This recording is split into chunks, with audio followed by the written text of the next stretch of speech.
예수께 이르러서는 이미 죽으신 것을 보고 다리를 꺾지 아니하고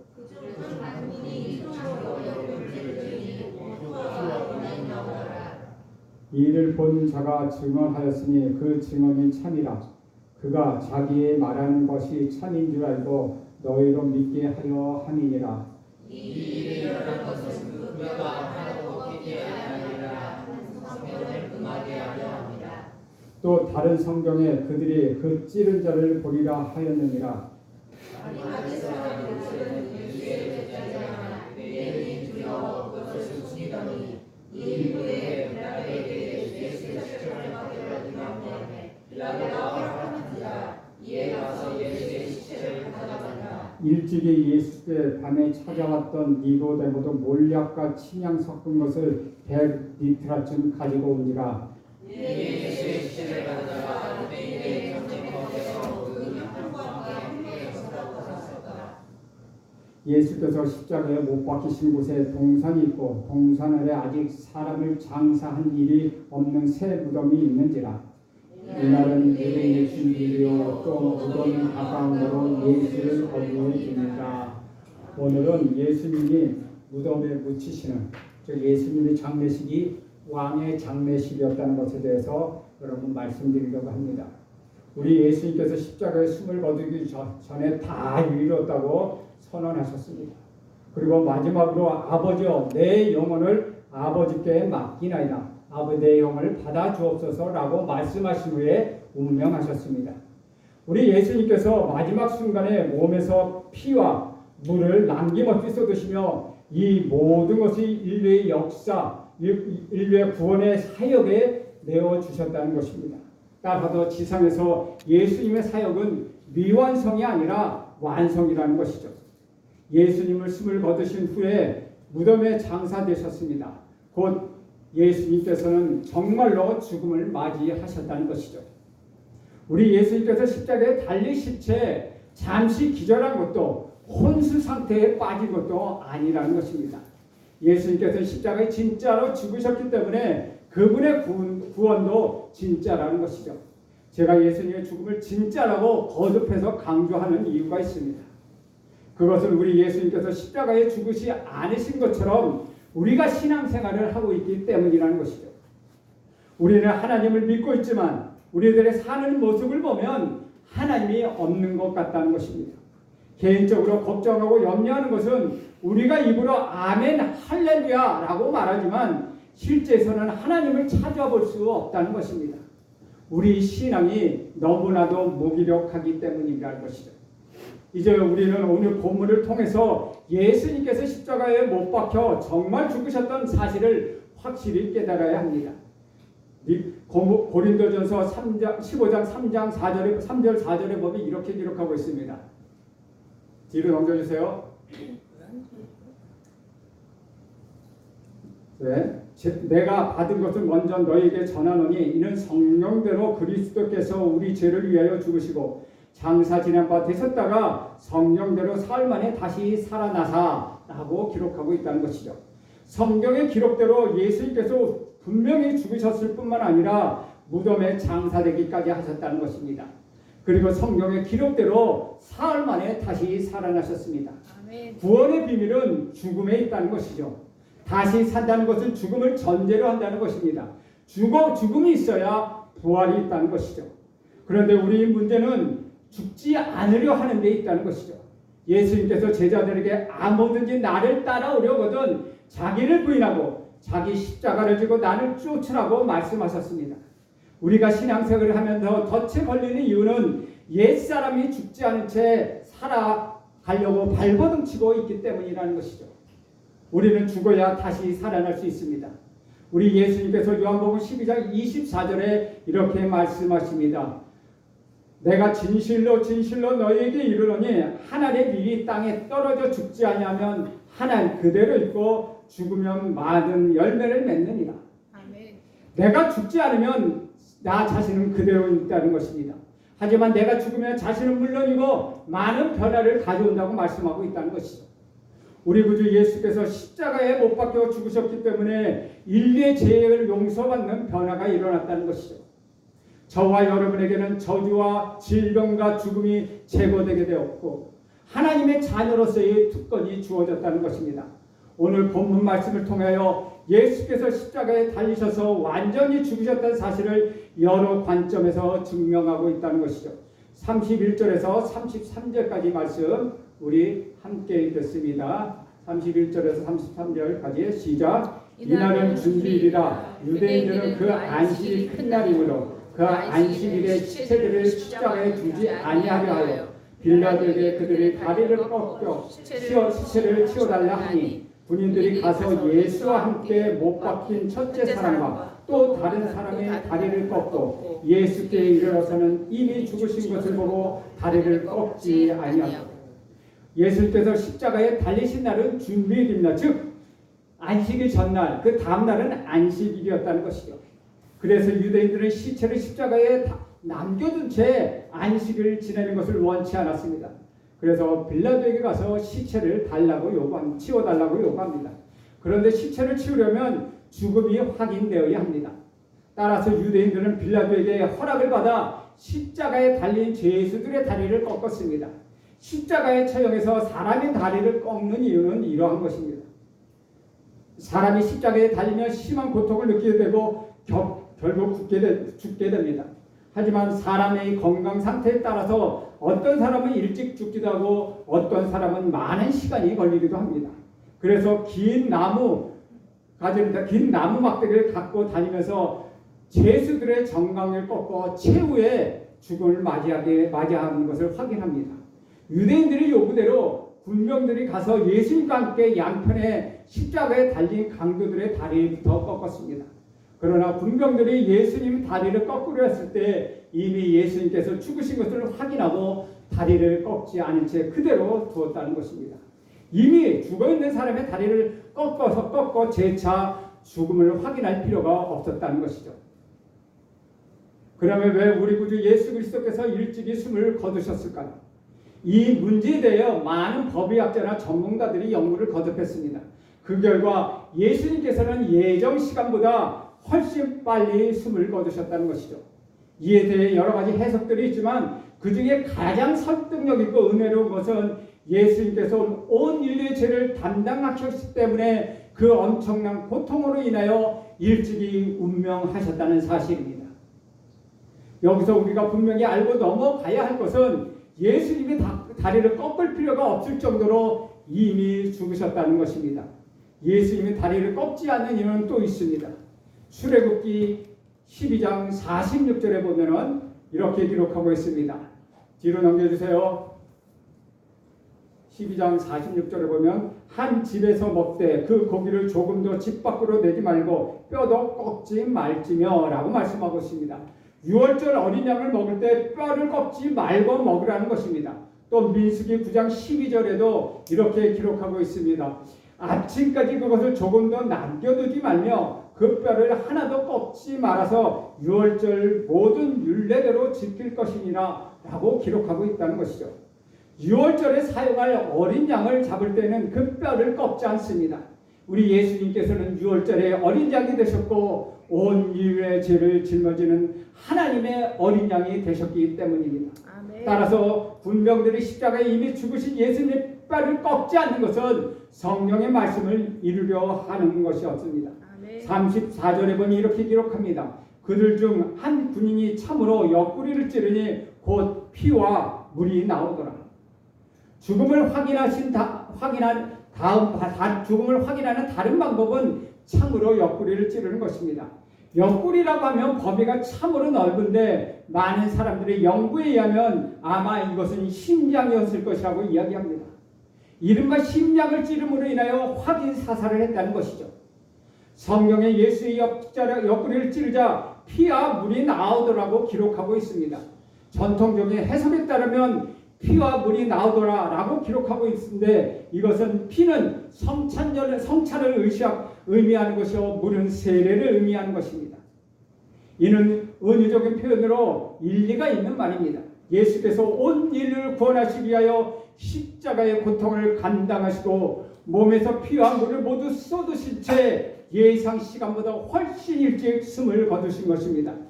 그래서 우리는 35절 보면 그것을 알 수 있습니다. 35절 말씀 함께 읽겠습니다. 시작. 이를 본 자가 증언하였으니 이 증언이 참이라. 그가 자기 말하는 것이 참인 줄 알고 너희로 믿게 하려 함이니라. 여기서 이를 본 자는 요한복음을 기록한 사람 곧 사도 요한 자신을 말하고 있다는 것이죠. 요한은 우리 구주 예수님 십자가에 달려 죽으시는 과정과 현장을 세밀하게 관찰하고 있었습니다. 성경에 아주 재미있는 두 제자가 있는데 바로 베드로와 요한입니다. 베드로는 관찰력이 없고 느낀 대로 사는 사람입니다. 베드로의 성격은 아주 쾌활한 성격이고 사교적인 성격이라서 쉽게 얘기하면 이런 물입니다. 횡단보도를 건너는데 빨간 불입니다. 빨간 불을 건너지 말아야 했는데 차가 안 오니까 베드로는 혼자서 건너려고 하지 않고 야 갑시다 하고 모든 사람 다 같이 이끌고 건너는 그런 성격의 사람이라는 것이죠. 그래서 베드로는 예수님께서 부활하신 소식을 듣고 베드로와 요한이 함께 예수님에 묻혀있던 무덤으로 달려갑니다. 막상 현장에 도착해 보니 무덤에 돌문이 열려 있었습니다. 그런데 요한은 무덤에 들어가기 전에 이것저것 주위를 면밀하게 살펴보지만 베드로는 그냥 무덤 안으로 달려 들어갑니다. 이 두 사람의 성격의 차이를 엿볼 수 있는 대목이라는 것이죠. 사도 요한은 십자가에 달리신 예수님께서 육신의 어머니에게 사도 요한을 가리켜 보소서 당신의 아들이니다 라고 말하고 요한에게는 자신의 어머니를 가리키며 보라 내 어머니라고 말씀하신 것을 직접 들은 사람이라는 것이죠. 그리고 분명히 예수님의 옆구리를 창으로 찌르자 피와 물이 쏟아진 것을 직접 목격한 사람, 그 사람이 바로 사도 요한이었다는 것입니다. 우리는 지난 시간들을 지난 일들을 잊어버리거나 기억하지 못하는 경우가 종종 있지만 요한은 모든 것을 매우 정확하게 기억하고 있다는 것이죠. 36절 37절 말씀 함께 읽습니다. 시작. 이 일이 일어난 것은 그 뼈가 하나도 꺾이지 아니하리라 하는 성경을 응하게 하려 함이라. 또 다른 성경에 그들이 그 찔린 자를 보리라 하였느니라. 예수님께서 뼈가 꺾이지 않은 것도 옆구리를 창으로 찔리신 것도 구약에서 어린 양과 관련된 예언을 이루는 일이었다는 것이죠. 십자가 처형의 현장을 목격한 사도 요한은 어린 양이 죽어가는 모습, 피와 물을 온전히 쏟아부으신 모습 등을 통해서 전율을 느낄 정도로 생생하게 그 모습을 우리에게 전하고 있다는 것입니다. 예수님께서 십자가에 달리신 채 죽으신 때는 준비일이었고 곧 6월절이 되기 때문에 시체를 치워야 했습니다. 어떻게 예수님의 시신을 치우냐 하는 것은 사소한 일 같지만 매우 영적인 교훈을 우리에게 주고 있다는 것이죠. 예수님의 시신을 치운 사람들이 제자들이 아니었다는 것입니다. 예수님을 사랑한다면 열심히 따라다녔던 제자들은 흔적조차 찾아볼 수가 없었다는 것이죠. 이것이 바로 믿음의 허상이라는 것입니다. 우리가 주님을 믿는다, 이 교회에서 봉사를 한다 말을 하지만 결정적인 순간에 그 자리를 떠나버리고 만다는 것이죠. 예수님의 시신을 처리하기 위하여 전혀 생각하지 못했던 두 사람이 등장합니다. 한 사람은 아리마대 사람 요셉이었습니다. 남의 시선을 피해 반중에 또한 예수님을 찾아온 니고데모도 함께 했다는 것이죠. 먼저 아리마대 사람 요셉이 당돌하게 빌라도에게 가서 예수님의 시신을 넘겨달라고 말합니다. 그리고 빌라도의 허락을 받아 십자가에서 예수님의 시신을 내립니다. 그는 예수님의 시신을 가져다가 눈물로 씻었습니다. 그리고 니고데모는 당시 사회의 풍습대로 시신에 향품과 침향을 넣고 세마포로 쌓았습니다. 38절 말씀 함께 읽겠습니다. 시작. 아리마대 사람 요셉은 예수의 제자이나 유대인이 두려워 그것을 숨기더니 이후에 빌라도에게 예수의 시체를 가져다가 구하매 빌라도가 허락하는지라 이에 가서 예수의 시체를 가져가니라. 사복음서에서는 아리마대 사람 요셉에 대하여 모두 기록하고 있습니다. 그것으로 봐 요셉은 매우 중요한 사람인 것 같습니다. 먼저 마가복음 15장 43절에 보면 아리마대 사람 요셉이 와서 단거리 빌라도에게 들어가 예수의 시체를 달라 하니 이 사람은 존경받는 공회원이요 하나님의 나라를 기다리는 자라 라고 소개하고 있습니다. 그는 존귀한 사내들의 공회인, 지금으로 하면 국회의원이었습니다. 당시의 사내들이 공회원이 되려면 지적으로 존경을 받으며 사회적인 배경을 갖추고 있어야 했습니다. 그리고 그는 하나님의 나라를 기다리는 사람이라고 했습니다. 마태복음 27장 57절에 보면, 뒤로 넘겨주세요. 마태복음 27장 57절에 보면 이렇게 기록합니다. 저물었을 때 아리마대의 부자 요셉이라고 하는 사람이 왔으니 그도 예수의 제자라고 기록하고 있다는 것이죠. 그는 부자이고 예수의 제자였다는 것이죠. 누가복음 23장 50절에는 하나 넘기세요. 공의 의원으로 선하고 의로운 요셉이라고 하는 사람이 있으니 라고 밝히고 있다는 것이죠. 그는 의롭고 선하고 의로운 사람이었습니다. 성경 말씀을 종합해 볼 때 아리마대 사람은 사내들의 공회의 회원으로서 하나님 나라를 기다리는 예수님의 제자였고 부유하고 선하고 의로운 사람이었다는 것입니다. 하지만 그는 예수님을 따른다는 이유로 그때까지 자신이 쌓아온 부와 명예와 권력을 버리고 싶지 않았다는 것이죠. 하나님 나라를 기다리고 있지만 동시에 부와 명예와 권력을 그대로 유지하고 싶었습니다. 마음속으로 예수를 믿을 뿐 결정적인 순간에는 믿음을 행동으로 옮기지 못하고 있었습니다. 그것은 아리마대 사람 요셉은 예수님이 제자라 유대인들이 두려워 그것을 숨기더니 하고 오늘 38절에 이야기하고 있는 구절로 증명이 되고 있다는 것이죠.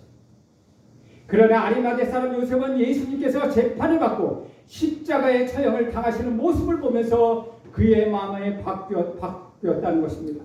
그는 당돌하게 빌라도에게 찾아가서 예수의 시신을 넘겨달라고 요구합니다. 제사장과 서기관과 바리새인 등 기득권층 유대인들이 예수를 십자가에 못 박아 죽였는데 누군가 예수를 옹호한다면 그 사람은 유대인들이 집단에서 제외되는 것은 자명한 일이었다는 것이죠. 그러나 아리마대 사람 요셉은 전혀 개의치 않고 당돌하게 빌라도에게 예수님의 시체를 달라고 찾아갑니다. 우리는 여기서 예수님이 십자가의 두려움을 제거한다는 사실을 발견할 수 있다는 것이죠. 십자가는 세상의 부와 명예와 권력을 잃게 하더라도 예수님을 붙잡을 수 있는 능력, 만들고 하는 그러한 능력이라는 것이죠. 아멘. 따라서 아리마대 사람 요셉은 십자가의 능력을 덧입고 성경에 기록될 정도로 돌출 행동을 보이게 되었다는 것입니다.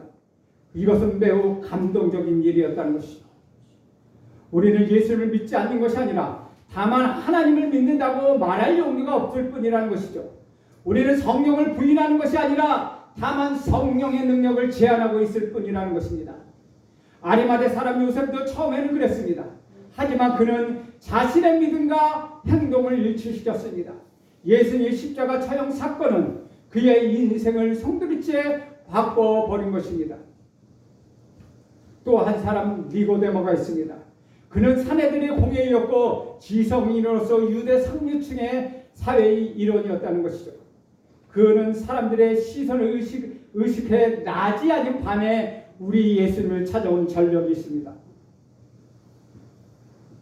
그리고 평소에 궁금해 여겼던 것들을 우리 예수님께 질문합니다.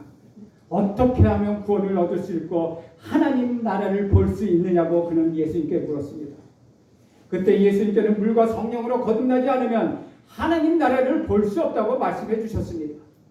니고데모는 예수님의 말씀을 이해하지 못한 채 떠나갔습니다. 그 후로 성경에서 그에 관한 기록이 보이지 않다가 오늘 예수님의 시신을 처리하는 과정에서 다시 나타납니다. 저의 생각으로는 니고데모는 계속 거듭남을 문제로 고민했다가 예수님이 십자가에 못 박혀 처절하게 죽음을 맞이하시는 모습을 본 후에 십자가의 능력이 그에게 들어간 것으로 생각되어집니다. 사람들의 이목을 두려워했던 캄캄한 밤을 이용해서 예수를 찾아왔던 우유부단한 성격의 니고데모도 과감하게 옛 모습을 벗어던지고 담대하게 현장으로 뛰어들었다는 것이죠. 39절과 40절 말씀 우리 함께 읽겠습니다. 시작. 일찍이 예수께 밤에 찾아왔던 니고데모도 몰약과 침향 섞은 것을 100리트라쯤 가지고 온지라. 이에 예수의 시체를 가져다가 유대인의 장례법대로 그 향품과 함께 세마트바로 쌌더라. 당시에 예수님의 시신을 만지면은 예수님을 따르던 사람으로 취급을 받았던 상황입니다. 그런데 니고데모는 상관하지 않고 많은 돈을 들여 예수님의 시신에 넣을 향품을 준비했다는 것이죠. 그는 예수님의 장례를 위하여 몰약과 침향이 섞은 것을 100리터쯤 가져왔다고 합니다. 침향이라는 것은 지금도 굉장히 비싼 약재입니다. 침향이라는 향나무에 상처를 막 내면은 그 향나무가 소나무처럼 진을 뽑아냅니다. 그 진을 모아서 약재로 쓰는 것이 침향입니다. 그래서 지금 침향이 지금도 굉장히 비싸게 팔고 있습니다. 이런 침향을 몰약과 침향을 100리터쯤 가져왔다고 합니다. 리트라는 로마인들이 쓰는 부피로서 약 300에서 400g의 정도의 무게를 이야기합니다. 전에 마리아는 순전한 나드 한 리트라쯤 우리 예수님 발에 부었습니다. 그러므로 그녀가 부은 향유는 약 300에서 400g 정도 되는 것입니다. 니고데모는 100리터쯤 가지고 왔다고 하니까 약 30에서 40kg을 가지고 온 셈입니다. 그런데 실제로 요세푸스의 기록에 보면은 100리터쯤 가져온 그 향품이 32.7kg이라고 이야기합니다. 그것은 엄청난 양의 양으로서 일반인들을 위하여 쓰인 것이 아니라 왕의 장례식을 위하여 사용되는 양이었다는 것이죠. 따라서 우리 예수님의 장례식은 왕의 장례식이라는 것을 보여주고 있는 것입니다. 역대기에는 아사왕의 장례식에서 이렇게 기록하고 있습니다. 역대기하 16장 14절에 보면은 무리가 장사하되 그의 시체를 법대로 만든 각양향 제품을 가득히 채운 상에 두고 또 그것을 위하여 많이 분양하였더라. 방금 전에 말씀드린 역사학자 요세푸스에 의하면 헤롯 대왕이 죽을 때 500명의 노예가 향을 들고 군대를 따라 왕의 장례식을 참여하였다고 이야기합니다. 오늘 본문에는 예수님이 장례식에 왕의 장례로 묘사되어 있다는 것이죠. 그것도 새 무덤에 장사한 것도 왕의 장례에 해당하는 것입니다. 41절과 42절 말씀 함께 읽겠습니다. 시작. 예수님께서 십자가에 못 박힌 곳에 동산이 있고 동산 안에 아직 사람을 장례한 일이 없는 새 무덤이 있는지라. 이날은 유대인의 준비일이요 또 무덤이 가까운 거로 예수를 거기 두니라. 저는 아리마대 사람 요셉과 니고데모를 보며 얼마나 흥분이 되고 마음이 따뜻해지는지 모릅니다. 성경에 나타난 수많은 사건들 중에 이 두 사람의 행동이 가장 아름다운 감동을 안겨다 줍니다. 그들은 늦게 발동이 걸렸지만 예수님이 십자가 처형 사건을 보고 결국 자신의 인생관을 완전히 바꾸었던 사람입니다. 사랑하는 여러분, 십자가의 능력이 아리마대 사람 요셉과 니고데모를 붙잡을 수 있던 것처럼 여러분 모두를 사로잡게 되기를 축원드립니다. 이제 우리는 믿음의 세계에서 수면 위로 올라와 자신을 드러내야 합니다. 예수님의 참된 제자로서 우리의 정체성을 확립해야 한다는 것이죠. 예수님을 따르는 사실을 부끄러워해서는 결코 안 된다는 것이죠. 하나님께 수치를 당하는 것보다 사람에게 수치를 당하는 것이 100번 낫다는 것입니다. 따라서 사람에게 인정받지는 못하더라도 하나님께 인정받는 제자로 서야 하지 않겠습니까? 주 안에서 사랑하는 여러분, 예수님께서 십자가에 달려 돌아가실 때 어떤 제자들은 예수님을 부인하고 도망쳤습니다. 그러나 끝까지 예수님 곁에 머무른 제자도 있었습니다.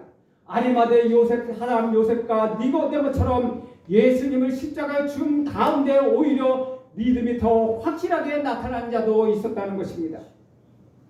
세상은 지금도 예수님의 죽음을 조롱합니다. 어떤 이들은 이런 세상을 조롱하고 모욕 때문에 예수님이 제자라는 것을 부인합니다. 여러분은 예수님의 제자로 살아가고 계십니까? 십자가에 달려 돌아가신 예수님이 바로 나의 유월절 어린 양, 나의 구원자, 나의 메시아가 되심을 여러분 지금 고백하고 계십니까? 아멘. 세상 어떤 핍박과 어려움이 있다 하더라도 제자됨을 포기하지 마음, 그런 마음의 결단이 있으십니까? 저와 여러분을 위해 십자가를 지신 우리 구주 예수 그리스도께서 저와 여러분을 위하여 자신의 전부를 내어주셨습니다. 여러분, 가정에서나 직장에서 여러 사람이 있는 가운데도 기도하는 것 부끄러워하지 마십시오. 하나님 뜻대로 살지 못한다고 해도 마음속으로 하나님을 버리는 일 절대 없기를 간절히 소원합니다. 끝까지 하나님을 붙잡고 믿음의 경주를 완주하십시오. 세상을 향하여 두려워하지 말고 용기를 가지고 담대히 나가십시오. 그래서 주위 사람들에게 예수님의 제자임을 당당히 밝힐 수 있기를 축원드립니다. 아멘. 예수님의 시신을 가져다가 깨끗이 씻고 향품을 넣어 장사드리는 성습관 믿음의 소유자가 다 되길 간절히 바랍니다. 아멘. 그럴 때 하나님의 크신 축복이 여러분 모두에게 임하게 될 것입니다. 아멘. 여러분의 가정에 임하게 될 것입니다. 여러분의 자녀들에게 임하게 될 것입니다. 그러면 여러분은 세상에서 승리하는 여러분 하나님의 제자로 사게 될 것입니다. 기도하겠습니다.